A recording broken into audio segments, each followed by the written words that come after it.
Right.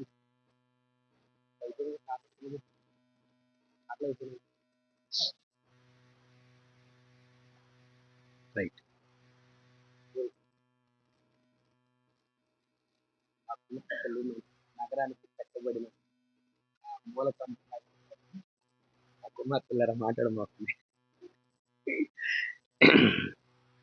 ఎక్కువ సేపు కాదు, కొద్ది నిమిషాలు దేవుని వాక్యాన్ని మనం ధ్యానం చేద్దాం. నెహెమ్యా గ్రంథం 6వ అధ్యాయం. నెహెమ్యా గ్రంథం 6వ అధ్యాయం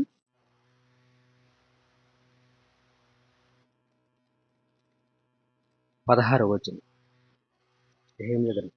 అయితే ఈ సంగతి వినినప్పుడును మా చుట్టూ నుండి అన్యజనులందరూ జరిగిన పని చూచినప్పుడును వారు బహుగా ఆశ్చర్యపడిరి. ఏలయనగా ఈ పని మా దేవుని వలన జరిగినదని హల్లెలూయా వారు తెలుసుకున్నారు. క్రీస్తు ప్రభునందు కూడి వచ్చిన అందరికీ మరొకసారి వందనాలు.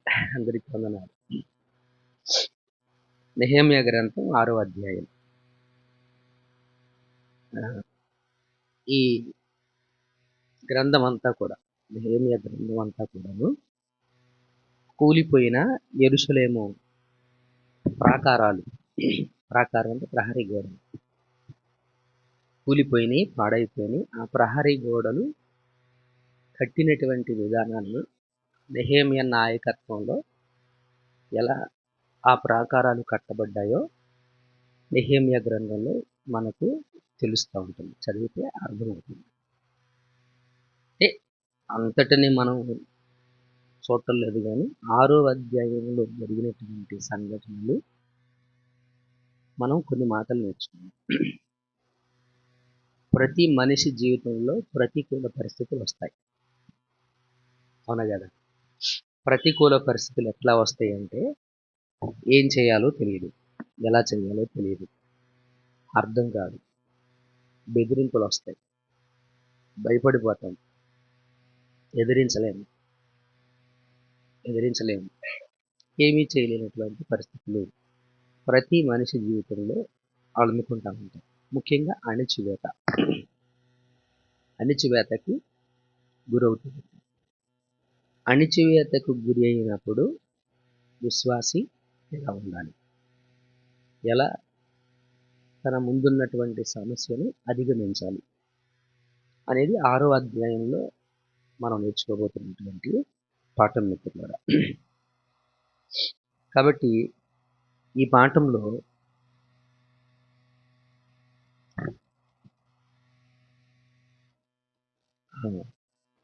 మనం నేర్చుకునే అంశం ఇది. శ్రమ లేదా సమస్యలపై పోరాటం మీద సమస్యల్ని మనం ఎలా ప్రతిఘటించాలి. ప్రతిఘటించడం అంటే ఏంటి? ఎదిరించాలి. అది ఈ 6వ అధ్యాయంలో మనం నేర్చుకోబోతూ ఉంటాం. సమస్యను ప్రతిఘటించడానికి లేదా ఒక సమస్యను ఎదిరించడానికి, ఒక అణిచివేత, ఒక శ్రమను, ఒక బెదిరింపును తను పని చేయాలనుకున్నాడు. యెరూషలేము ప్రాకారాలు కట్టడం తన పని. ఆ ప్రాకారం కట్టడానికి పూనుకున్నాడు. ఆ పని చేసేటప్పుడు తనకు ఎదురైనటువంటి ఆటంకాలు, యెరూషలేము ప్రాకారాలు కట్టడానికి ఎదురైన ఏదైనా ఒక దేవుని పని మనం చేసేటప్పుడు ఆటంకాలు మనకు ఖచ్చితంగా ఎదురవుతాయి. మనం ఏ పని చేసినా ఎదురవుతాయి. కాబట్టి ఒక పని చెయ్యాలని తీర్మానం తీసుకుని ఆ తీర్మానంతో మనం పనిని చేస్తూ ఉన్నప్పుడు ఎదురవుతున్నటువంటి ఆటంకాలు, ఆ ఆటంకాలని ఎలా ప్రతిఘటించాలి, ఎలా ఎదిరించాలి, ఎలా నిలబడాలి అనేటువంటిది 6వ అధ్యాయంలో మనం నేర్చుకోబోతున్నాం. ఈ అధ్యాయంలో 6వ అధ్యాయంలో నెహెమ్యాకి ఎదురైన సమస్యలు ఏంటంటే, శత్రువులు నెహెమ్యాని భయపెట్టాలనుకున్నారు. శత్రువులు నెహెమ్యాని ఏం చేయాలనుకున్నారు? భయపెట్టాలి అనుకున్నారు. నెహెమ్యాని భయపెట్టడానికి శత్రువులు నెహెమ్యాని బెదిరించారు. ఏం చేశారు? బెదిరించారు. ఏ విధంగా బెదిరించారు అంటే, అతని మీద ఒక అపనింద మోపారు. అప్పుడు ఏంటి, చెయ్యని తప్పుని నేరాన్ని అతని మీద మోపే ప్రయత్నం చేశాడు. ఏంటి ఆ నేరం అంటే, రాజుకు వ్యతిరేకంగా ఉన్నాడని, తను రాజు అవ్వాలనుకుంటున్నాడు అని ఒక దుష్ప్రచారం కూడా చేశారు. దుష్ప్రచారం చేశారు, చెయ్యని నేరాన్ని అతని మీద మోపారు, నీ పని అయిపోయింది అన్నట్టుగా బెదిరించారు. ఇంత చేసినప్పటికి కూడా నెహెమ్యా ఆ బెదిరింపులకు కానీ, వాళ్ళు మోపిన నిందలకు కానీ, వాళ్ళు చేసిన దుష్ప్రచారానికి కానీ నెహెమ్యా భయపడలేదు, బెదరలేదు, వణకలేదు. ఎలా నిలబడగలిగాడు అనేటువంటిది మనం చేద్దాం. నెహెమ్యా మీద దుష్ప్రచారం చేయడానికి లంచం ఇచ్చారంట. ఇచ్చారు, లంచం ఇచ్చి దుష్ప్రచారం చేయించారు. లంచం ఇచ్చి దుష్ప్రచారాన్ని చేయించారు. అంత దుష్ప్రచారం చేయించిన నెహెమ్యా పాపంలో మాత్రం పడిపోలేదు. షెమయ అనేటువంటి ఒక వ్యక్తికి లంచం ఇచ్చి అతని చేత దుష్ప్రచారం చేయించి బెదిరించేటువంటి ప్రయత్నం చేశారన్నమాట. అంటే ఈ ప్రయత్నాలన్నీ ఎందుకు జరుగుతున్నాయి నెహెమ్యా మీద అంటే, శత్రువులకు నెహెమ్యా మీద ఉన్నటువంటి ఈర్ష్య, అసూయ, క్రోధం, కోపం, ద్వేషం. ఇదే కారణం. ఇంకేమైనా కారణాలు ఉన్నాయా అని అంటే కారణాలు ఏమీ లేవు. అసూయ, కోపం, క్రోధం, ద్వేషం. నెహెమ్యా తన పని తాను చేసుకుంటూ వెళ్ళిపోయాడు. ఇంత దుష్ప్రచారం జరుగుతున్నాడు, ఇంత అపనిందలు ఆయన మీద వేస్తున్నాడు, చెయ్యని నేరాన్ని అతని మీద రుద్దే ప్రయత్నం చేసిన, బెదిరించిన నెహెమ్యా తన పని మాత్రం ఆపలేదు. తను చేయాలనుకున్న పని మాత్రం, తన పనిని తాను ముందు కొనసాగిస్తూనే ఉన్నాడు. తన పనిని తాను ముందు కొనసాగించే క్రమంలోనే బెదిరింపులు వచ్చాయి, దుష్ప్రచారాలు వచ్చాయి, అపనిందలు అనేటువంటివి వచ్చాయి. చూద్దాం ఎవరెవరు ఆయన్ని బెదిరించారనేటువంటిది చూద్దాం. 7వ వచనం 8వ వచనం ఒకసారి చదవండి. 6వ అధ్యాయం 7, 8. యూదులకు రాజుగా ఉన్నాడని నిన్ను గూర్చి ప్రకటన చేయుటకు యెరూషలేములో ప్రవక్తలను నీవు నియమించదవనియు మొదలగు మాటలను రాజునకు తెలియనగుననియు మొదలగు మాటలను అందు నిమిత్తం ఇప్పుడు మనం యోచన చేసేదవ రండని, ఈ సంగతి అన్యజనుల వదంతి అని దాన్ని గెషోము చెప్పుచున్నాడని వ్రాయబడింది. ఈ పని చేయకుండా మేము అశక్తుల మగుదం అనుకొని వారందరూ మమ్మల్ని బెదిరింపజేసేది దాన్ని. ఏమని బెదిరించారు? యెరూషలేములో కొంతమంది ప్రవక్తల్ని నువ్వు పెట్టావు. ఎందుకు యెరూషలేములో ప్రవక్తల్ని ఏర్పాటు చేశావు అంటే, నువ్వే యూదులకు రాజు అవ్వాలనుకుంటున్నావు, అందుకే నువ్వు యెరూషలేములో ప్రవక్తలను పెట్టావు. ఈ విషయం గమాష అంతా కూడాను చెప్తా ఉంటున్నాడు. అన్యజనులు కూడా ఈ మాటలు మాట్లాడుతూ ఉన్నారు. గెషేము ఈ ప్రకటనలు చేస్తూ ఉన్నాడు. అలాగే అన్ని జనులు కూడా ఈ వదంతి అన్ని జనుల్లో కూడా ఉంది, నువ్వు రాజు అవ్వాలనుకుంటున్నావు అని చెప్పేసి రాజుకు కూడా ఈ విషయం తెలిసింది అన్నట్టుగా ఏం చేస్తూ ఉన్నారు? నెహెమ్యాని బెదిరిస్తున్నారు. నెహెమ్యాని బెదిరిస్తూ ఉన్నారు. 12వ వచనం చదవండి. దుష్ప్రచారం. అప్పుడు దేవుడు అతన్ని పంపలేదని టోబియాను సన్బలుటును అతనికి లంచం ఇచ్చినందున నా విషయమై ఈ ప్రకటన చేసినందుకు తేటగా కనుగొంటుంది. నెహెమ్యా విషయంలో టోబియా, సన్బల్లటు వీళ్ళిద్దరు ఏం చేశారు? ఈ షమాయా కుమారుడు షమాయా అనేటువంటి వ్యక్తికి లంచం ఇచ్చి అతని చేత ఒక ప్రకటన చేయించారు.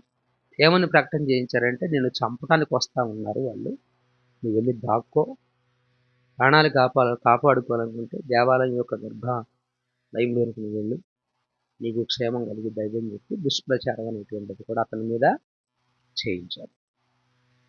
అలాగే నింద 6వ వచనాన్ని కనుక మనం చదివితే నింద ఏంటి?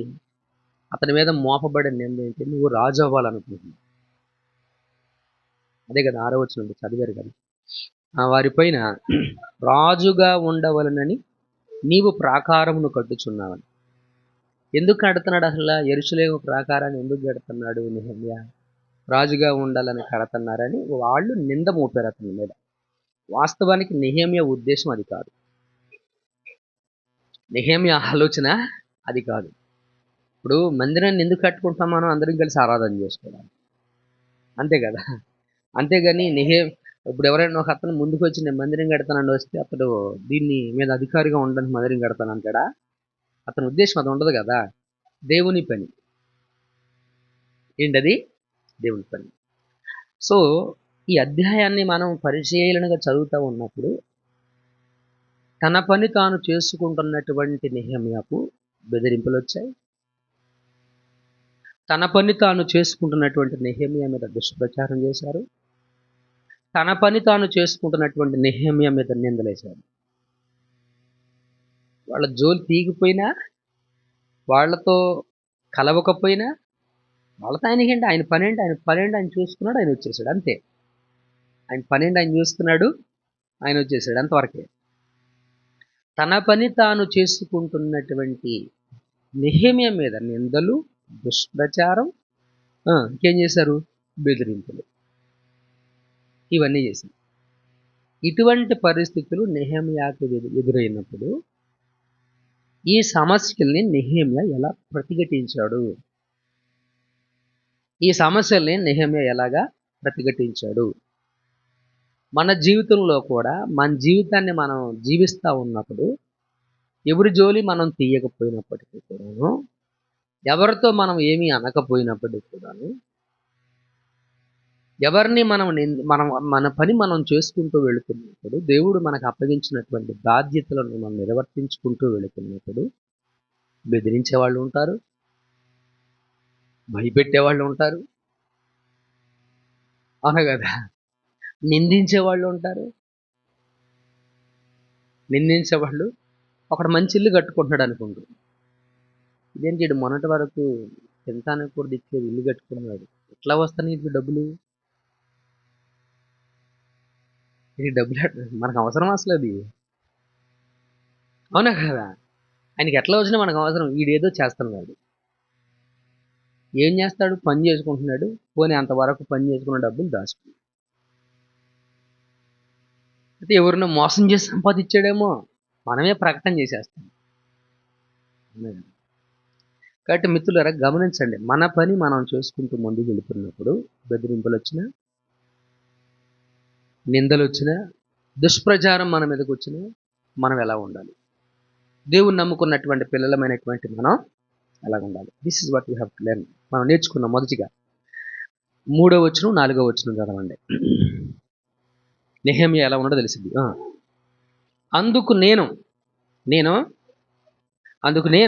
నేను చేయు పని గొప్పది, దాన్ని విడిచి మీ వద్దకు వచ్చుటకై నేను దాన్ని ఎందుకు ఆపవలను? నేను రాలేనని చెప్పుటకు దూతలను పంపుతుంది. వారు అలాగూ 4 మార్లు నా యొద్దకు వర్తమానం పంపగా ఆ ప్రకారమే నేను మరలా ప్రత్యుత్తరం ఇచ్చితిని. ఆ ప్రకారమే మరలా నెహెమ్యాని బెదిరించడానికి, భయపెట్టడానికి, ఎలాగైనా నెహెమ్యా చేసే పని జరగకుండా ఆపడానికి సన్బల్లటు, టోబియా, గెషెము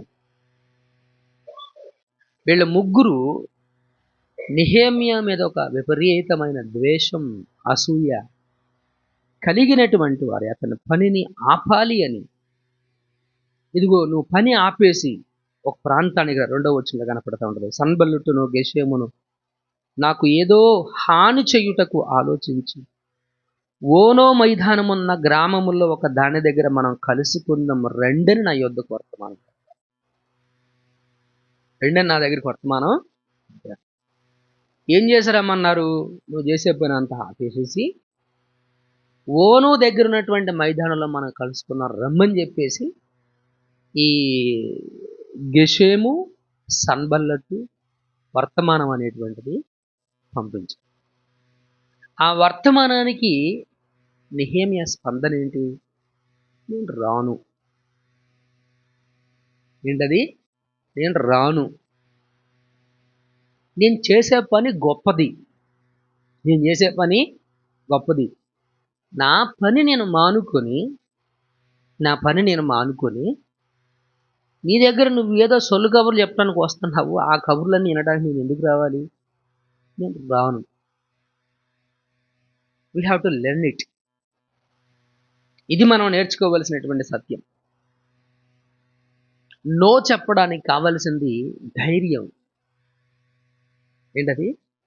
సమస్యను ప్రతిఘటించడానికి కావలసింది ఏంటి? ధైర్యం.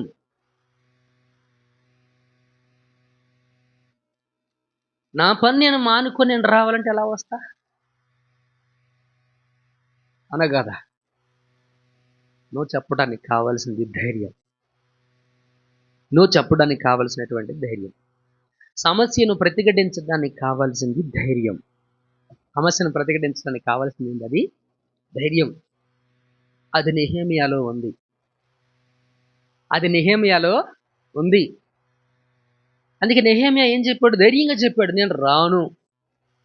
నేను చేసే పని ఏంటది? గొప్పది.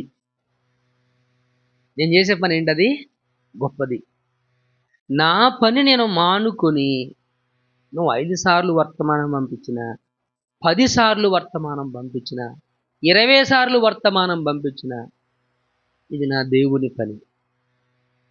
ఆ పని మానేసి నేను మాత్రం రాను. ఖచ్చితంగా చెప్పాడు. అది ధైర్యం. దాన్ని ఏమంటారు? ధైర్యం.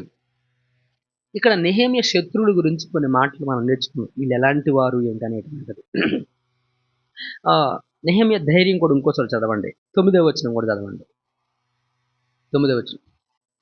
నేను ఇటువంటి కార్యములను మేమెంత మాత్రం చేయువారం కాము.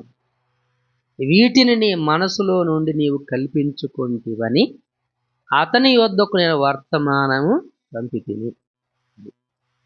మరలా వర్తమానం పంపాడు. ఇవన్నీ చేసింది, ఇవన్నీ నీ పిచ్చి కబుర్లన్నీ ఇని భయపడి బెదిరిపోవడానికి నేను పిచ్చోడు కాదు. ఇది నీ మనసులో నువ్వు కల్పించుకొని నువ్వేదో చేస్తా ఉన్నావు కాబట్టి నేను రాను. నీ మనసులో నువ్వు కల్పించుకొని నువ్వేదో నా మీద పన్నాగం ఏదో పొందుతా ఉన్నావు కాబట్టి నేను రాను అని ధైర్యంగా చెప్పగలిగాడు. హల్లెలూయా. చదవండి మరొక వచనాన్ని, 11వ వచనం కూడా చదవండి.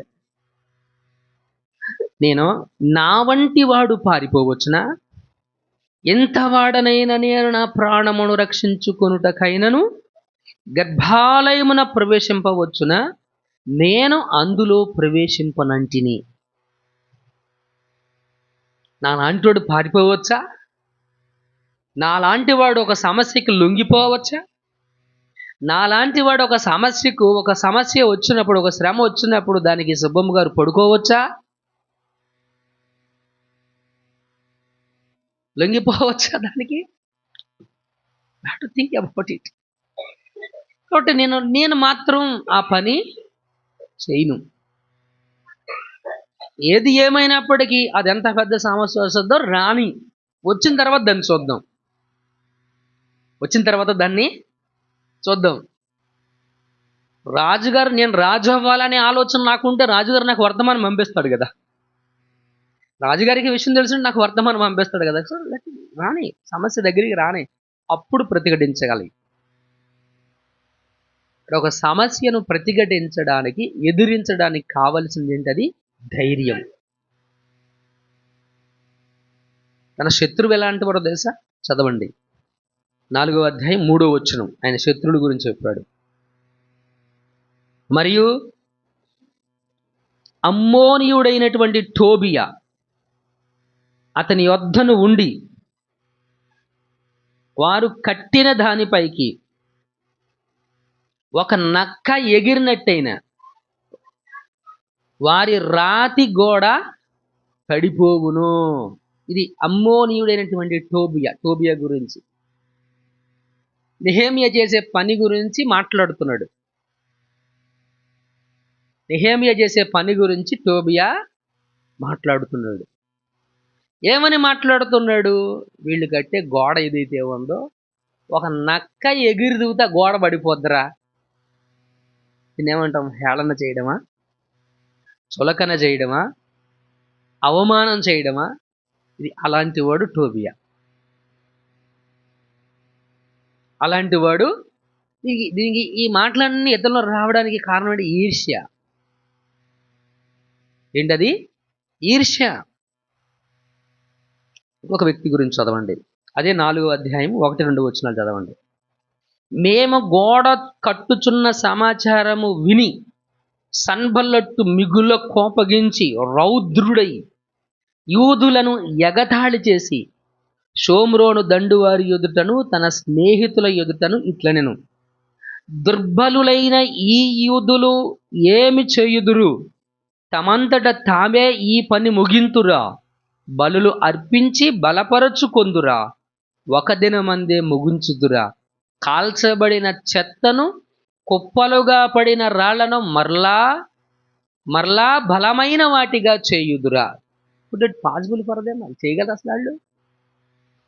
నెహెమ్యా చేసేటువంటి పనిని ఎలాగైనా ఆపాలి, ఆ పని అతను చెయ్యకుండా ఉండాలి అని ఈర్ష్యపడిన వాడు ఒకడై ఉండి, ద్వేషించేవాడు మరొకడై ఉన్నాడు. ఆ పనిని ఆపడానికి నెహెమ్యాని ఏం చేస్తున్నారు? బలహీనపరుస్తున్నారు. అరే నువ్వు చేయలేవురా, నీ వల్ల కాదు, నీ వల్ల తేలే పని కాదు ఇది. నాకు మహామెంట్లో వస్తుంది నాకైతే. ఎవరైనా నువ్వు చేయలేవు అని అంటే చెయ్యాలని మరీ ఉత్సాహం కలిగిద్ది నాకైతే. లెట్ ఇట్ బి అంటాను అంతవరకే.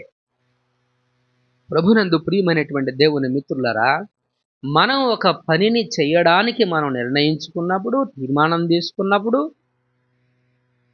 ఆ పని చేసేటువంటి క్రమంలో ఈర్ష్యపరులు ఉంటారు, ద్వేషించే వాళ్ళు ఉంటారు, బలహీనపరిచే వాళ్ళు ఉంటారు, నువ్వు చేసిన పనిని చులకనగా చూసేవాళ్ళు ఉంటారు, తక్కువ చేసేటువంటి వాళ్ళు కూడా ఉంటారు, బెదిరించే వాళ్ళు ఉంటారు, నిందించే వాళ్ళు కూడా ఉంటారు.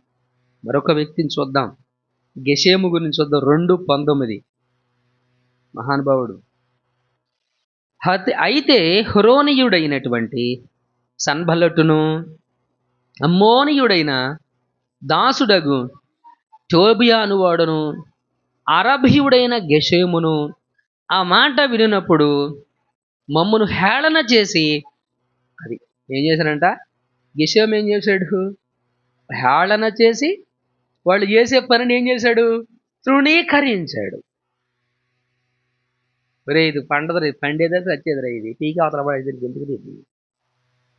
వి heart some times.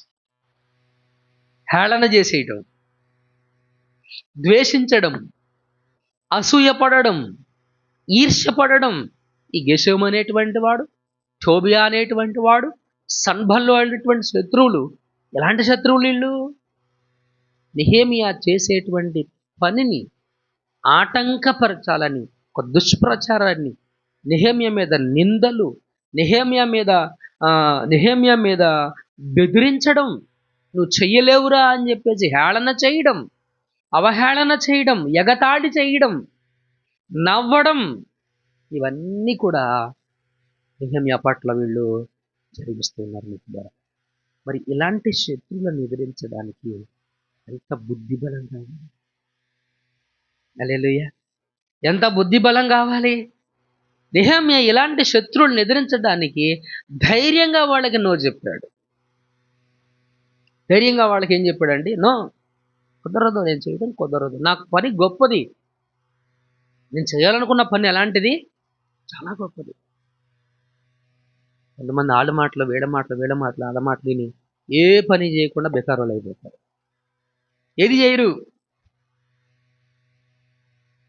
That's not good. ఎక్కడది ఆ ధైర్యం? ఎక్కడి నుంచి? ఇలాంటి వారిని ఎదిరించడానికి నెహెమ్యాకి ఈ గుండె ధైర్యం ఎక్కడి నుంచి వచ్చింది? నెహెమ్యాకి గుండె ధైర్యం ఎక్కడ? 2వ అధ్యాయం 18 వచనం చదవండి. 2వ అధ్యాయం 18. ఇదియు కాక నాకు సహాయం చేయు దేవుని కరుణాహస్తము. ఎవరంట? ఇది గాక నాకు సహాయం చేసే దేవుని కరుణాహస్తం. ఈ ధైర్యం రావడానికి కారణం ఏంటి? పంపింది ఎవరు? దేవుడే. నెహెమ్యా ధైర్యం ఏంటి? ఎగతాళి చేసినా బెదరలేదు, హేళన చేసినా బెదరలేదు, నువ్వు చేయలేవురా అని బలహీనపరిచినా అదరలేదు, బెదరలేదు, కబుర్లు పంపించినా అరే మాట్లాడదురా, నువ్వు చేయలేవు, నీ వల్ల కాదురా, రే నువ్వు అట్లాంటి పనులు చేయొద్దురా అని నెహెమ్యాని బెదిరించేటువంటి ప్రయత్నాలు చేసిన నెహెమ్యా వారి మాటలకు కానీ వారి యొక్క పనులకు కానీ నెహెమ్యా వారిని బట్టి బెదరలేదు, ధైర్యం కలిగి ఉన్నాడు. ఆ ధైర్యానికి కారణం ఏంటనంటే మిత్రులారా, దేవుడే. దేవుడే. దేవుని ఆనుకొని ఉండడం. దేవుణ్ణి ఆనుకొని ఉండడం. దేవుని ఆనుకొని ఉండడం. దేవుని మీద అతనికి ఉన్నటువంటి పరిపూర్ణమైనటువంటి విశ్వాసం. ఆ 20వ వచనం కూడా చదవండి. అది 2వ అధ్యాయం 20వ వచనం. అందుకు నేను, ఆకాశమందు నివాసి అయిన దేవుడు తానే మా యత్నమును సఫలము చేయును గనుక. ఎవరంటే సఫలం చేసేది ఎవరు? ఆకాశమందున్నటువంటి దేవుడు. కార్యాన్ని సఫలం చేసేది ఎవరు? ఆకాశమందున్నటువంటి దేవుడు. మీకు అర్థమైందా ఈ మాట? నెహెమ్యా నేను ఈ పని చేస్తానల్లా. మీకు అర్థమైందా? నేను ఈ పని చేస్తానల్లా. ఆకాశమందున్నటువంటి దేవుడే మా ప్రయత్నాన్ని సఫలం చేస్తాడు. అది కదా దేవుణ్ణి ఆనుకోవడం అంటే. ఓ ప్రియ సహోదరి, సహోదరుడా, ఈ రోజున నెహెమ్యా వంటి ధైర్యం నీకు అవసరమయ్యింది. ఆ ధైర్యం నీకు ఎప్పుడు వస్తుందంటే, నువ్వు ఎప్పుడైతే ఒక ప్రయత్నాన్ని, ఒక పనిని చేయడానికి పూనుకొని ఉన్నావు, చేయాలను, ఆ పని నిమిత్తమై దేవుని మీద నువ్వు ఆనుకొని ఉండడం కదా, దేవుడే నా ప్రయత్నాన్ని సఫలం చేస్తాడనేటువంటి ఆ విశ్వాసాన్ని నువ్వు కనుబరచగలిగితే God will success your life. చాలా సందర్భాల్లో నేను చేయగలను, నేను చేస్తాను అని అంటున్నాను. నేను ఎంత కష్టపడ్డానో తెలుసా? నా చెమట, నా రక్తం, నేను నిద్ర లేదు నాకు. ఏంటది? నెహెమ్యా కూడా లేదు, అయినా నెహెమ్యా నేను చేశాను అలా. అర్థమవుతుందండి? తన బలాన్ని తను నమ్ముకోలా, తన శక్తిని తాను నమ్ముకోలా, తన బుద్ధి బలాన్ని తాను నమ్ముకోలా. తను ఒక రాజు దగ్గర గిన్నె అందించేటువంటి వాడు, రాజుగారి సపోర్ట్ నాకు ఉందని అనుకోలా. రాజుగారి సపోర్ట్ నాకుందని అనుకోలా. ఆకాశమందున్నటువంటి దేవుడే నా ప్రయత్నాన్ని సఫలం చేస్తాడు. నా ప్రయత్నాన్ని సఫలం. కాబట్టి నా డ్యూటీ ఏంటి? ఆ ప్రయత్నాన్ని చేయడానికి పూనుకోవడం. ఆ ప్రయత్నాన్ని చేయడానికి పూనుకోవడం. Hallelujah. This is what the faith. విశ్వాసం అంటే అది. ప్రియ సహోదరి, ఇక్కడ ఉన్నటువంటి సమృద్ధి జీవనం, అబాండెంట్ లైఫ్ బిలీవర్స్ అందరూ కూడా మైకు శబ్దం ద్వారా దేవుని మాటలు వింటున్నటువంటి సహోదరులారా, మనం ఎప్పుడైనా దేవుని మీద అలాగ ఆధారపడ్డాము? మనం ఎప్పుడైనా దేవుని అలా ఆనుకుని ఉన్నామా? ఆదివారం ఫంక్షన్ వద్ద ప్రార్థన మానేస్తాం, నాకు రావటం కుదరదు, నా ఆరాధన ఉంది, చెప్పలేము నోటితో. మనం ఏంటది? చెప్పలేము మన నోటితో. మనం చెప్పం. వాళ్ళు అంటారు, చూద్దాం నీ అబార్మెంట్, సరే నీకు టైం వస్తుందిగా. అది కాదా బెదిరించటం? రాలేదు అని నీ గురించి నిందిస్తారు. అది కాదా నిందించటం? ఎద్దేవా చేస్తారు, హేళన చేస్తారు. నువ్వేమో ఆటికి భయపడుతున్నావు. వాటికి భయపడుతున్నావు, ఆ హేళనకు, ఆ నిందకు. దేవుని కొరకు ఒక చిన్న హేళన భరించలేని విశ్వాసివి. నువ్వేం విశ్వాసివి? అసలు నువ్వు విశ్వాసివేనా? I have a doubt on you. నీ మీద డౌట్ ఉంది, నాకు అనుమానం ఉంది, నువ్వు విశ్వాసమేనా? నేను చేసే పని గొప్పది, నేను చేసే పని గొప్పది. సండే నేను దేవుణ్ణి ఆరాధన చేస్తున్నాను, ఆ పని నాకు గొప్పది, నాకు ఇంపార్టెంట్, నా జీవితంలో చాలా ప్రాముఖ్యమైనటువంటి పని అది. అంటే నా పని గొప్పది, దాన్ని మానేసి నీ దగ్గరికి నేను రాలేను. నువ్వు రమ్మంటే అంతగా బలవంతం చేస్తే నా పని అయ్యాక వస్తా. నోటితో చెప్పలేం మనం. నీదేమో ధైర్యం? ఎన్నంటే మనం బెగ్గింగ్ చేస్తాం దేవుణ్ణి, ఇంకా అది చేయి ప్రభువా, ఇది చేయి ప్రభు అని పని అప్పగిస్తాం దేవునికి. మరి నువ్వేం చేస్తావు అని అడిగితే, నేను నీకు జస్ట్ పని అప్పగిస్తాను, నేను మాత్రం బలాదూరు తిరుగుతాను, నీ మందిరానికి రాను, నీ వాక్యం వినను, నీ మాట అసలు వినను, నువ్వు మాత్రం నాకు పని చేసి పెట్టు. మోస్ట్ ఆఫ్ ద బిలీవర్స్ అలాగే ఉన్నారు. చాలా మంది బిలీవర్స్ అలాగే ఉన్నారు. ఆయన పాలేరుతనం పెట్టుకున్నారు దేవుణ్ణి. ఏం చేస్తున్నారు? ఆయన్ని పాలేరుతనం పెట్టుకున్నారు. ఆ పరిసయ్యుడు ప్రార్థన చేసినప్పుడు, నీ దశంభాగం అవ్వలేదా? సోపులో నీకు అది తీయలేదా, ఇది లేదా, నువ్వు ఎందుకు చెయ్యవు? నేను వారానికి 2 సార్లు ఉపవాసం ఉండలేదా? ఇవన్నీ ఎవరికి కావాలి? అలా ఇవన్నీ దేవుడు పట్టించుకోడు. ఏదో మీ పిచ్చెక్కి మనం పిచ్చెక్కి చేయడం తప్ప ఏమీ లేదు. అవునా కదా? God need your obedience. దేవునికి కావలసింది నీ విధేయత, దేవునికి కావలసింది నీ విశ్వాసం. That is most important. అది చాలా ప్రాముఖ్యమైనటువంటిది. మనం చదివినటువంటి వాక్యంలో వాక్య కొనసాగింపుకు ఏం చెప్పాడు? శత్రువులందరూ ఇది విన్నారంట. చుట్టూ నుండి అనిజలు జరిగింది చూసినప్పుడు బహుగా అధైర్యపడు.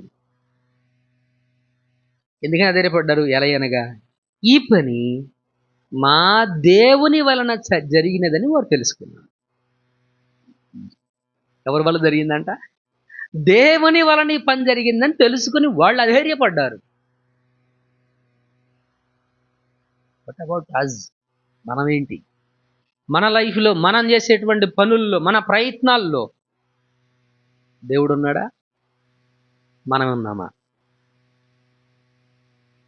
దేవుడు ఉన్నాడా? మనం ఉన్నా? పరిశీలన చేస్తే కానీ తెలియదు. ఊరు నేను ఒడితో చెప్పొద్దు, కంగారు కూడా చెప్పొద్దు. పరిశీలన చేయండి, పరిశీలన చేసుకోండి. దట్ ఈస్ గుడ్, అది మంచిది. ప్రియమైనటువంటి దేవుని మిత్రుల, కీర్తన 108, 108వ కీర్తన 12.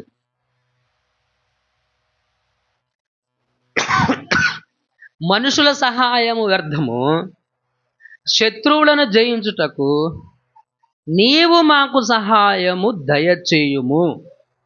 దేవుని వలన, ఎవరి వలన, ఏ కార్యాలు ఎలా ఉంటాయి? శూరకార్యం అంటే ఎలాగుంటాయి? శూరకార్యం అంటే ఎలాగుంటుంది? ఎప్పుడు జరగనిది, ఎవ్వరూ చేయలేనిది, ఎవరు మనం కూడా ఊహించలేని అంత అద్భుతాన్ని మనం దేవుని సహాయం వల్ల మనం చేయగలుగుతాం. హల్లెలూయా, దేవునికి మహిమ కలుగును గాక. కాబట్టి ప్రియమైనటువంటి దేవుని మిత్రులరా, ఒక సమస్యను మనం ప్రతిఘటించడానికి కావలసింది ధైర్యం. తన శత్రువులు ఎలాంటి వాళ్ళు అంటే ఈర్ష్య, అసూయ, పగ, ప్రతీకారం, కోపం, ద్వేషం, ఎలాగైనా ఆటంకపరచాలని చూసేటువంటి వాళ్ళు. మిత్రులరా, ఆటంకాలు తొలగించండి అని ప్రార్థన చేయాల. మీకు అర్థమైందా?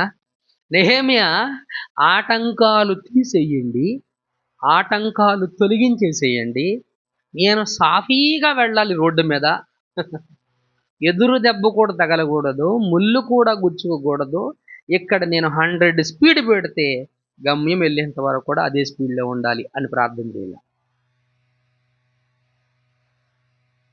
అర్థమవుతుందా? మనం చేసేటువంటి ప్రయత్నం ఏదైనా, పని ఏదైనా, పనిలో ప్రతికూలతలు ఖచ్చితంగా ఉంటాయి. ప్రతికూలతలు ఖచ్చితంగా. Please fight, fight, fight. పోరాటం చేయండి, ఎదిరించండి, ప్రతిఘటించండి, నో చెప్పడం కూడా నేర్చుకోండి. కొన్ని విషయాలు కుదరదు అని చెప్పడం కూడా నేర్చుకోండి. దేవునిని ఆరాధన చెయ్యడం హీనమైనటువంటి, చేసినా చేయకపోయినా పర్వాలేదు అనేది చూపించకండి ఎప్పుడు కూడా. మోస్ట్ ఆఫ్ ద టైం మనం అదే చూపెడుతున్నాం. దేవుణ్ణి ఆరాధించడం, అది చేసినా పర్వాలేదు, చేయకపోయినా పర్వాలేదు, వచ్చే వారం చేయొచ్చు, ఆపై వచ్చే వారం ఏం చేసుకోవచ్చు. అందుకే మధ్యలో నుంచి కూడా వెళ్ళిపోతున్నాం. We don't have any respect. చెప్పినా మీకు కోపం వస్తే వచ్చినా పర్వాలేదు, తిట్టుకున్నా పర్వాలేదు. But non sense it is. మధ్యలో నుంచి లేచి వెళ్ళిపోవడం ఏంటి? Do you think God is foolish? దేవుడి గురించి మీరు ఏమనుకుంటున్నారు? ఆయన బుద్ధిహీనుడు అనుకుంటున్నారా? అంత మర్యాద లేనివాడు అనుకుంటున్నారా? అంత గౌరవానికి తగినవాడు కాదని అనుకుంటున్నారా? లేకపోతే ఆయన సన్నిధి అసలు ఇక్కడ లేదు అనుకుంటున్నారా? ఆయన సన్నిధి ఇక్కడ లేదనుకుంటున్నారా? మన ఇంపార్టెంట్, నేను చేసే పని, తన పనికి తానేమిచ్చాడు? ప్రాముఖ్యత ఇచ్చాడు. ప్రాముఖ్యత. తన పనికి తాను ప్రాముఖ్యతనిచ్చాడు. దేవుణ్ణి నమ్ముకొని ఉన్నాడు. దేవుడే ఈ కార్యాన్ని, నా ప్రయత్నాన్ని సఫలం చేసేది దేవుడే అని దేవుని యందు విశ్వాసం ఉంచాడు. ప్రయత్నాన్ని ఆపలేదు. సఫలం చేసేవాడు దేవుడు కాబట్టి ఒక బెదిరింపుకు కానీ, ఒక నిందకు కానీ, ఒక అవమానానికి కానీ బెదరలేదు. మంచి మాట అది. ఏంటది? లొంగిపోలేదు. అది ధైర్యం. అదేంటండి? అది ధైర్యం. నాకు కుదరదు చాలా స్పష్టంగా చెప్పేశాడు.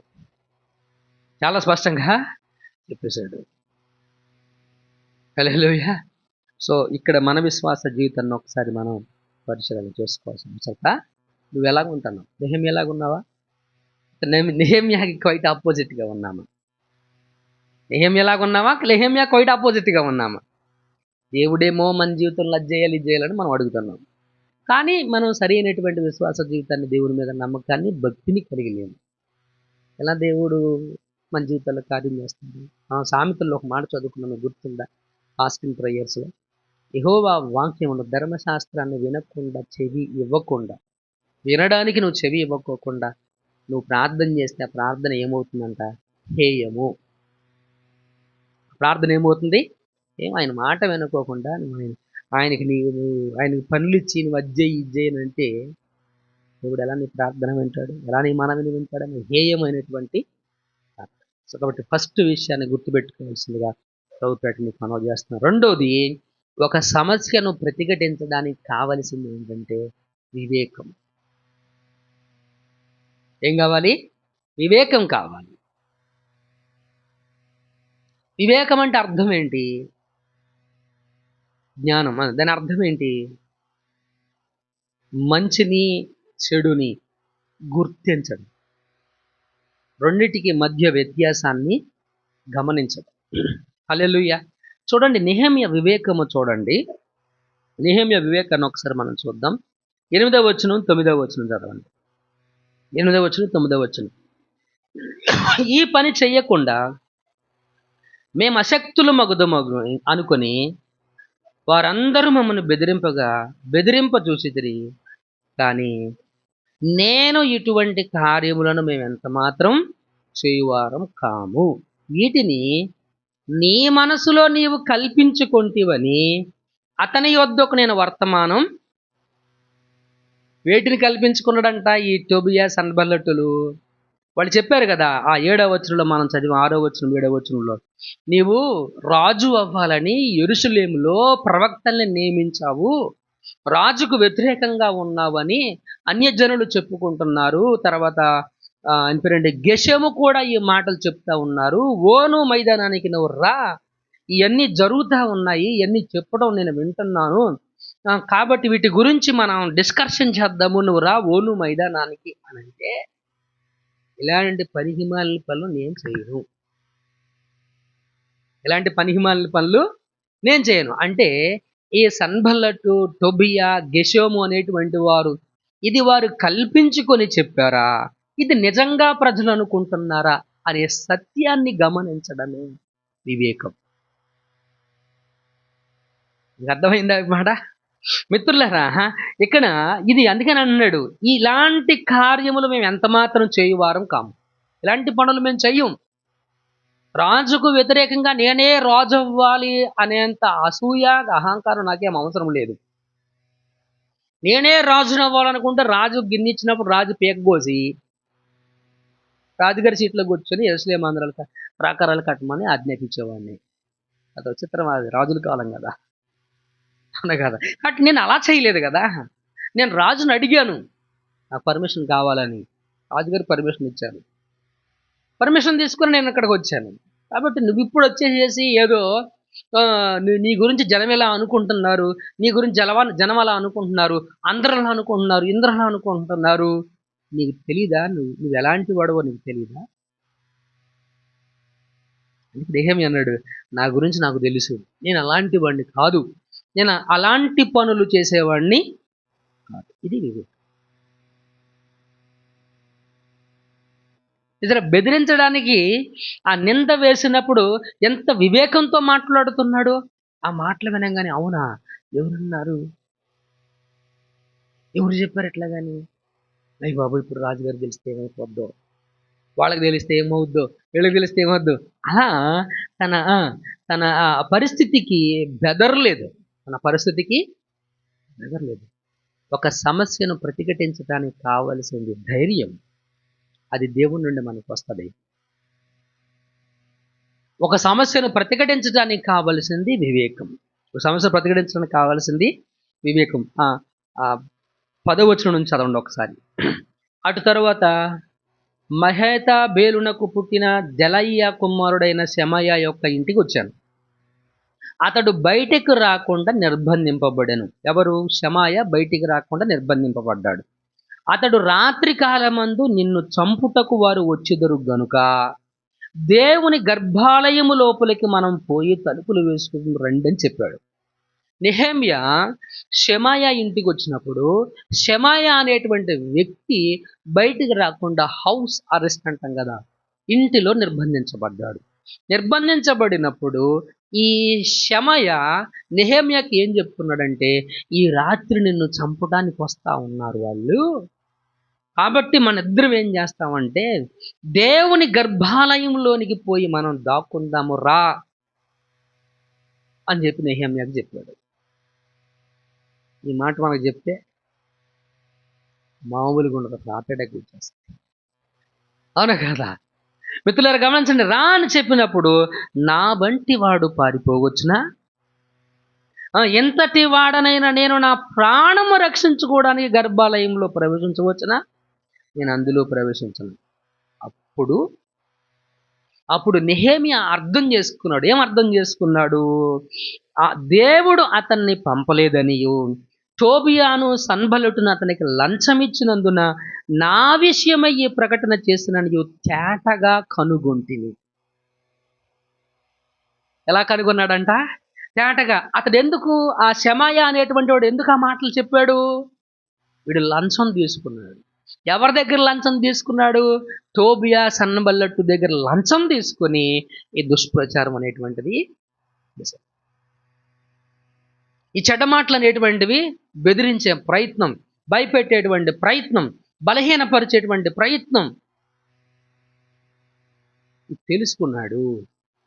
దాన్నే వివేకం అని దేవుని వాక్యం మనకు చెబుతా ఉంది మిత్రులారా. కాబట్టి ఒక సమస్యను ప్రతిఘటించడానికి మనకు కావాల్సింది ఏంటంటే వివేకము. ఒక సమస్యను ప్రతిఘటించడం మనకు కావాల్సింది ఏంటండి? వివేకము అని దేవుని వాక్యం ద్వారా మనకు సెలవిస్తాను. కొరింథీయులకు రాసిన పత్రిక 2వ అధ్యాయం 15-16 వచనాలు. 1 కొరింథీ 2:15-16 వచనాలు చదవండి.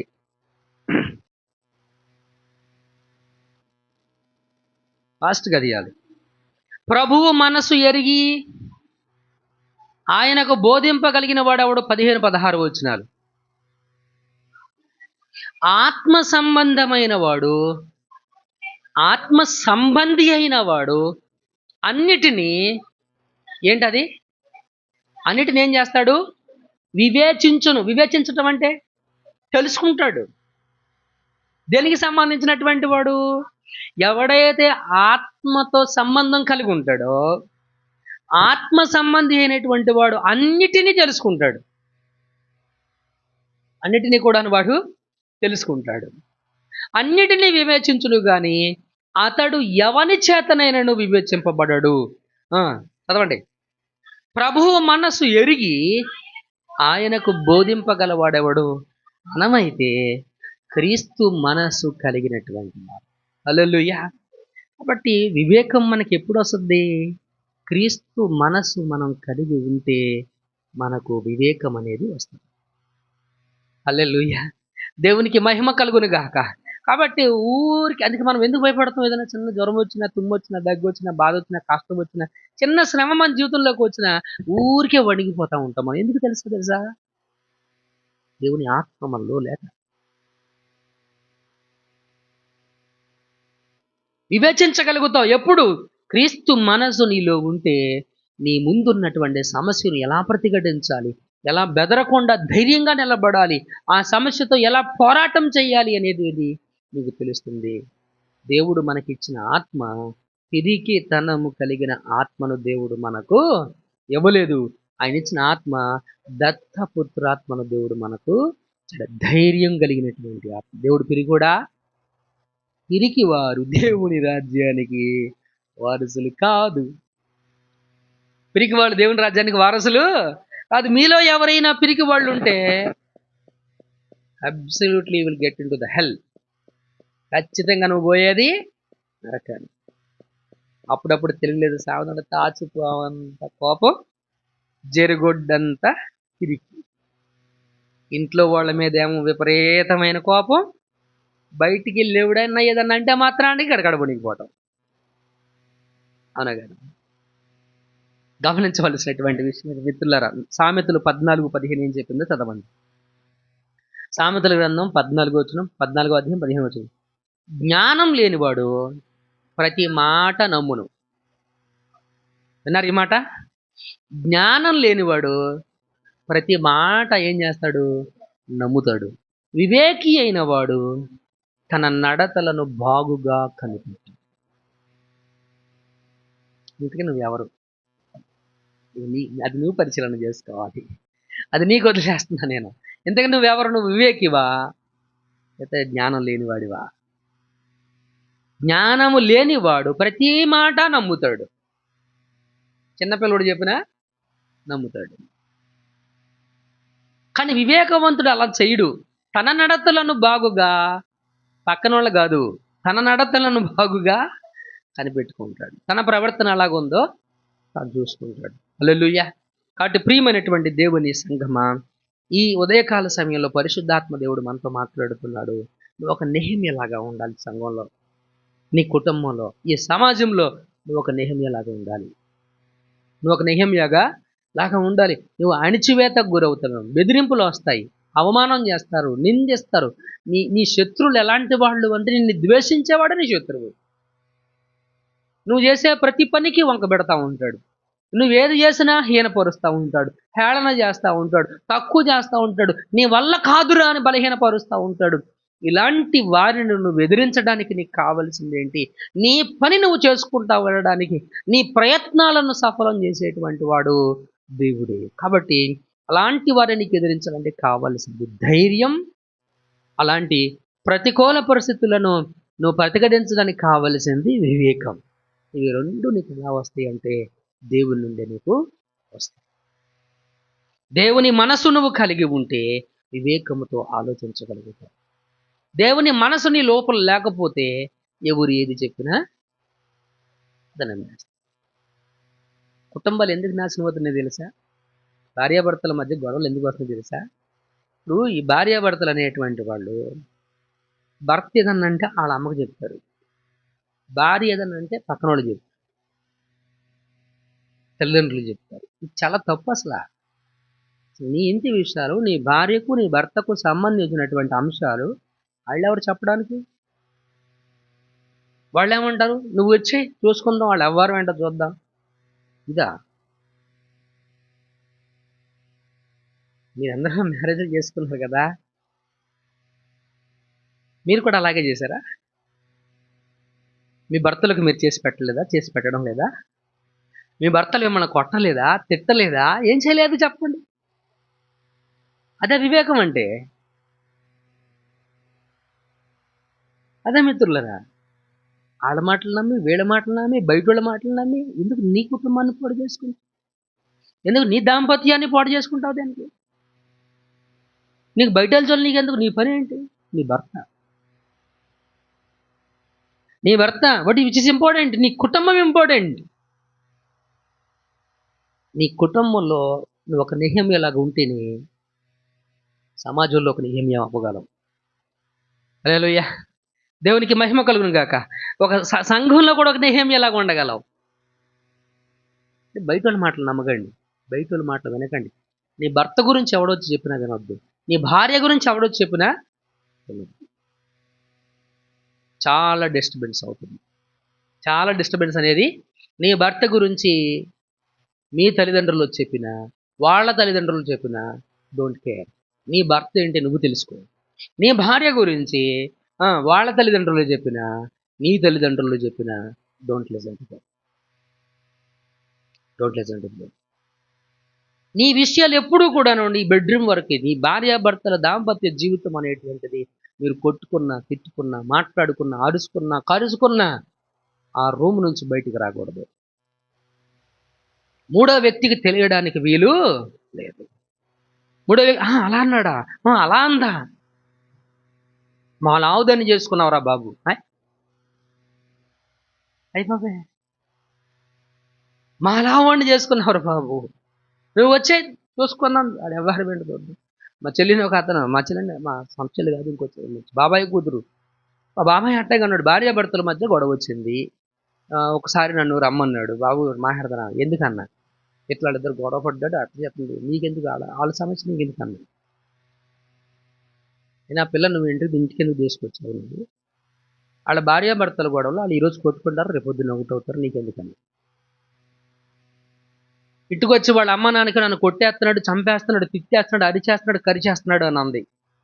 నువ్వు వచ్చేసే, నేను పోలీస్ స్టేషన్లో కేసు పెడతానని ధర్మాజుడు పోయారు, పెదవేగి పోయారు కేసు పెట్టడానికి. పోలీస్ స్టేషన్కి వెళ్ళిన తర్వాత వాడు ఆయన అడిగాడు, నువ్వు గుండె మీద చేసుకుని చెప్తే నేను నిన్ను కొట్టాను అన్నాడు. నిజం చెప్పమన్నాడు, అబద్ధం చెప్పొద్దు, నాకు అబద్ధం నిజం చెప్పానంటే ఎస్ఐ కడతాడంట, మా ఆయన చాలా మంచోడండి, నన్ను ఏమనలేదండి, నన్ను కొట్టలేదండి అని చెప్పిందంట. పిచ్చోళ్ళు అయింది ఎవరు? పిచ్చోళ్ళు అయింది. So this is what we have to understand. మనం అర్థం చేసుకోవాలి. భార్యాభర్తల జీవితంలో మీది ఏ సమస్య అయినా సరే, మీ కుటుంబ విషయాలు ఎప్పుడు కూడా రహస్యంగానే ఉండాలి. మీ కుటుంబ విషయాలు ఎప్పుడు కూడా ఎలాగ ఉండాలి? నెహెమ్యా తను చేయాలనుకున్న పని ఎవరికి చెప్పలేదంట. నెహెమ్యా గ్రంథం 2వ అధ్యాయంలో మాట కనపడుతుంది, చదవండి. నెహెమ్యా గ్రంథం 2వ అధ్యాయం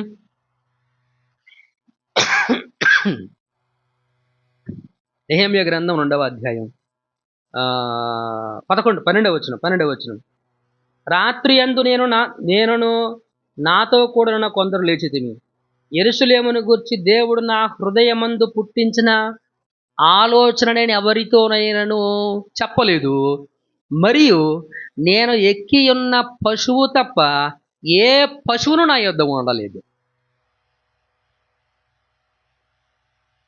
డేవిడ్ లివింగ్స్టన్ దక్షిణాఫ్రికా ఖండాన్ని కనుగొన్నాడు. డేవిడ్ లివింగ్స్టన్ ఆ ఖండాన్ని కనుగొనే ప్రాసెస్లో, దాన్ని కనుగొంటా వెళ్ళినప్పుడు అడవుల్లో సింహం తన కాలు చేతుని తినేసింది. ఆయన ఒక మాట రాశాడు ఆయన గురించి, ఆయన చేతుల్లో, నాకు పెళ్ళయింది, పెళ్ళయి 30 సంవత్సరాలు అయింది, నా భార్య చనిపోయింది, నాకు పిల్లలు ఉన్నారు, వాళ్ళకు కూడా పెళ్ళిళ్ళు అయినాయి, పిల్లలు పుట్టారు, కానీ ఈరోజు వరకు నాకు నా భార్యకు మధ్య జరిగినటువంటి వివాదాలు కానీ, మనస్పర్ధలు కానీ నా పిల్లలకు తెలియదు అని చెప్పాడు. అంటే ఏముంది వారి మధ్య?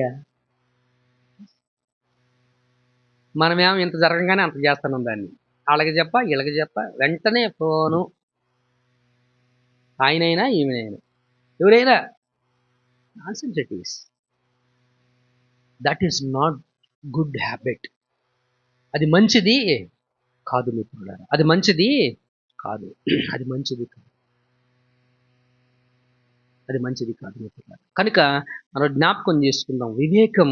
వివేకం ఒక సమస్యను మనం ప్రతిఘటించటానికి కావలసినటువంటిది ధైర్యం. రెండోది వివేకం. ధైర్యం దేవుడు తోడుగా ఉంటావు, దేవుడు తోడుగా ఉన్నాడని నమ్మితే వస్తుంది. వివేకం దేవుని మనసు కలిగి ఉంటే మనకు వస్తుంది. లాస్ట్ అండ్ ఫైనల్ థింగ్, చివరి విషయాన్ని క్లుప్తంగా మనం నేర్చుకున్నాం. 9వ వచనం చదవండి. 9వ వచనం, నేను ఇటువంటి కార్యంలో మేము ఎంత మాత్రం చేయువారం కాము, వీటిని నీ మనసులో నుండి నీవు కల్పించుకుంటువని అతని వద్దకు నేను వర్తమానం పంపుతుంది. దేవా ఇప్పుడు నా చేతులను అది దేవా ఇప్పుడు నా చేతులను అంటే ఏంటి చెప్పండి, మీకు తెలిసి అర్థమైపోయింది, చెప్పండి. ప్రార్థన. ఒక సమస్యను ప్రతిఘటించడానికి కావలసింది ధైర్యం, ఒక సమస్యను ప్రతిఘటించడానికి కావలసింది వివేకం, ఒక సమస్యను ప్రతిఘటించడానికి ఎదిరించడానికి కావలసింది ప్రార్థన. యేసుక్రీస్తు కూడా చెప్పాడు, నువ్వు ఎలా చేయగలిగావు ఇది ప్రార్థన వలననే సాధ్యపడుతుందని చెప్పాడు. హల్లెలూయా. నెహెమ్యాను చూడండి మీరు, మొదటి అధ్యాయం దగ్గర నుంచి చివరి అధ్యాయం వరకు చూడండి. తను రాజుగారిని పర్మిషన్ అడిగే విషయం దగ్గర నుంచి ప్రహరీ గోడ తను పూర్తి చేసేంత వరకు కూడా, ప్రహరీ గోడ పూర్తయిన తర్వాత కూడా నెహెమ్యా జీవితం ప్రార్థన మయమైపోయింది. నెహెమ్యా జీవితం ఏమై ఉంది? ప్రార్థనామయం.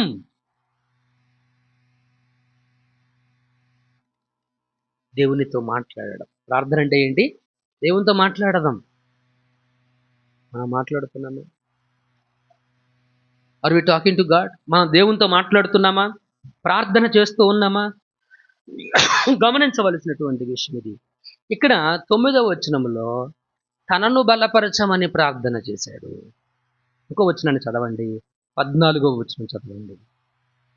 14వ వచనం, నా దేవ వారి క్రియలను బట్టి టోబియాను సన్బలటును నన్ను భయపెట్టవలనని కనిపెట్టి ఉన్న ప్రవక్తలను నోవాధ్య అను ప్రవక్తిని జ్ఞాపకం చేసుకో. 9వ వచనంలో తన గురించి తాను ప్రార్థన చేశాడు. 14వ వచనంలో తన శత్రువుల గురించి తాను ప్రార్థన. ఏమని ప్రార్థన చేశాడు దేవునికి? శత్రువుల్ని కాలు తీసేయి, నాశనం చేయి, పాడు చేయం చేశాడా? జ్ఞాపకం చేసుకో. నీ శత్రువు ఎవడైనా, నిన్ను ద్వేషించేవాడైనా, నీ మీద ఈర్షపడేవాడైనా, నీ మీద అసూయపడేవాడైనా, నువ్వు చేసిన ప్రతిదానికి వంక పెట్టేవాడైనా, నీ పనిని ఆటంకపరచాలని, నువ్వు చేయాలనుకున్న పనిని ఆటంకపరచాలని ప్రయత్నం చేసేటువంటి వాడు ఎవడైనా వాడి కొరకు ప్రార్థన చేయాలి. మనం ఏం చేయాలి? మనం ప్రార్థన చేయాలి. ప్రభా ప్లీజ్ రిమైండ్ దట్ పర్సన్. ఆ వ్యక్తిని నువ్వు జ్ఞాపకం చేసుకో ప్రభా, ఆ వ్యక్తిని జ్ఞాపకం చేసుకో. తెలుసా ఆ ప్రార్థన తర్వాత జరిగినటువంటి సత్యం ఏంటో తెలుసా? అది చెప్పి ఎలాగనగా ఈ పని మా దేవుని వలన జరిగినదని వారు తెలుసుకున్నారు. హల్లెలూయా. దేవునికి ఏంటంటే పని అంతా ఎవరి వల్ల జరిగింది? దేవుని వలన పని అనేటువంటిది జరిగింది. ఆటంకాలన్నిటి నుంచి తప్పించేటువంటి వాడు దేవుడే. ఆటంకములన్నిటి నుంచి అధిగమింపజేయగలిగినటువంటి వాడు దేవుడే.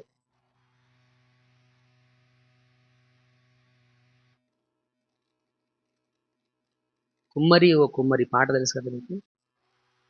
ఒకసారి పాడదామా చరణం? ఆటంకముల నుండి తప్పించి మమ్ము ఎల్లప్పుడు కాయుమయ్యా, ఎల్లప్పుడు కాయుమయ్యా.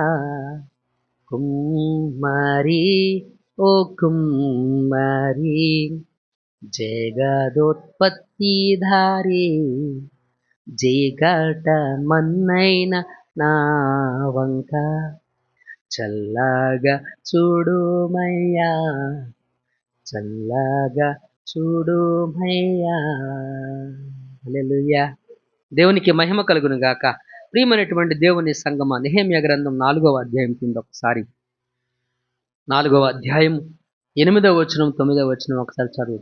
మిగుల కోపపడి యెరూషలేం మీదకు యుద్ధమునకు వచ్చిన పని ఆటంకపరచవలనని వారందరూ కట్టుగట్టి మమ్మను కలతపరచగా మేము మా దేవునికి ప్రార్థన చేసి వారి భయము చేత రాత్రి మగలు కావలి ఉంచుతుంది. రాత్రి మగలు ఎలా ఉన్నారంట? నిద్రపోకోకుండా, భయం వేసి నిద్రపోకుండా కాపలా కాశారు. అయినా ఇది మా చెమట అనలా, అయినా ఇది మా కష్టం అనలా, అయినా ఇది మా రక్తం అనలా, అయినా ఇది మా శ్రమ అనలా. దేవుని వలన ఈ కార్యం జరిగిందని చెప్పారు. హల్లెలూయా. దేవునికి మహిమ కలుగును గాక. ప్రియమైనటువంటి దేవుని మిత్రులారా, వారు కలతపరిస్తే వీళ్ళు కలతపడ్డారా? కలతపడ్డారా? వాళ్ళు కలతపరిస్తే వీళ్ళు కలతపడరా? ఈరోజు నువ్వు నేను ఎలాంటి విశ్వాస జీవితాన్ని, ఎవరైనా ఒక మాట అంటే మనం కలతపడిపోతున్నాం. ఎవరో వచ్చి నిన్ను కలతపరిస్తే, వాడెవడో నిన్ను కలతపరిస్తే నువ్వు కలతపరచబడతావు ఏంటి? You have to rest on the God. దేవుని మీద నువ్వు ఆధారపడాలి. దేవుడు లేడనుకున్నావా? దేవుడు నీకు తోడుగా లేడనుకున్నావా? దేవుడు నీకు సహాయం చేయడని నువ్వు అనుకుంటున్నావా? నువ్వేమనుకుంటున్నావు? దేవుడిని అడగకపోవడానికి కారణం ఏంటి? ప్రభునందు ప్రియమైనటువంటి దేవుని సంగమా, వాళ్ళు వచ్చి కలతపరిచినప్పుడు వీళ్ళు కలతపడలేదు, దేవునికి ప్రార్థన చేశారు.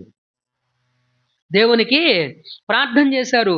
వారి ప్రార్థనలకు జవాబులు వచ్చాయి. ప్రార్థనలకు జవాబులు వచ్చాయి. మిత్రులారా, 15వ వచనం చదవండి, అదే అధ్యాయం. దేవుడు వారి యోచన మాకు తెలియబడిననియు, దేవుడు దానిని వ్యర్థము చేసిననియు. దేన్ని వ్యర్థం చేశాడు? వారు ఏదైతే చేయాలనుకున్నారో వారి యోచన అంతటినీ కూడాను దేవుడు ఎప్పుడు వాళ్ళు కలతపరిచినప్పుడు, వీళ్ళు కలత పడకోకుండా దేవునికి ప్రార్థన చేసినప్పుడు. మనం ఎలా ఉంటున్నాం? మన ప్రార్థనా జీవితం ఎలాగుంది? మన ప్రార్థనా జీవితం ఎలాగుంది? తన శత్రువుల కొరకు ప్రార్థన చేసినప్పుడు పనిని మొత్తం ఆటంకం లేకుండా పూర్తి చేయగలిగాడు. పని మొత్తం ఆటంకం లేకుండా పూర్తి చేయగలడు. ఎలా అనగా, ఈ పని మా దేవుని వలన జరిగినదని తెలుసుకున్నాడు. 7వ వచనంలో చెప్తాడు, ప్రాకారము కట్టి తలుపు నిలబెట్టాడంట. ఏంటది? 7వ అధ్యాయం 1వ వచనంలో ప్రాకారాన్ని కట్టి తలుపు నిలబెట్టాడు. ఎలాంటి పరిస్థితుల్లో? నిందించేవారు, అవమానపరిచేవారు, హేళన చేసేవారు, బలహీనపరిచేవారు, తక్కువ చేసేటువంటి వారు, కోపపడేటువంటి వారు, ద్వేషించేటువంటి వారు, అసూయపడేటువంటి వారు, ఇలాంటి వారందరి మధ్యలో ధైర్యంగా నిలబడి వివేకము కలిగిన వాడై, ప్రార్థనతో దేవునితో సహవాసము కలిగినటువంటి వాడై తన పనిని తాను కంప్లీట్ చేయగలిగాడు. హల్లెలూయా. దేవునికి మహిమ కలుగును గాక. కాబట్టి తను అంటాడు, నా ప్రయత్నములన్నీ సఫలం చేసేటువంటి వాడు ఎవరు అనంటే ఆకాశమందు ఉన్నటువంటి దేవుడే. ఆకాశమందు ఉన్నటువంటి దేవుడే. ఒక్కసారి 2-3 ఆటంకాలు వస్తే మనం పనులు మానేస్తాం. ఇది వెయ్యం, నాకు కుదరట్లేదని వదిలేస్తాం. నాకు కుదరట్లేదని. నీకు ఆటంకం ఎందుకు వస్తుంది? పిచ్చోళ్ళారా, తెలుసుకోవాలని. ఆటంకం ఎందుకు వస్తుంది మనకి?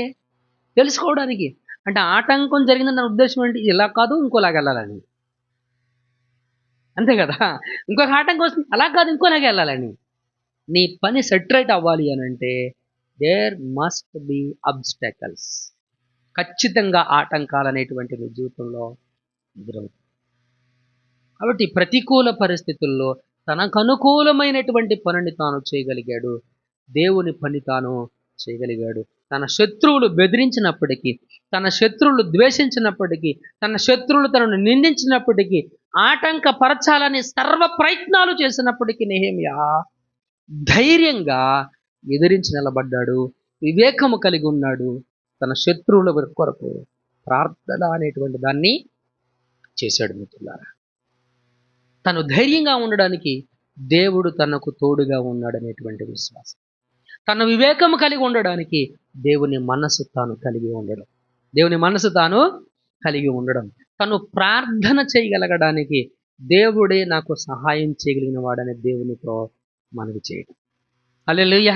ప్రతి చిన్న విషయాన్ని గురించి కూడా ప్రార్థన చేశాడు నెహెమ్యా. ప్రార్థన చెయ్యమని ఇతరుల మీద ఆధారపడలా.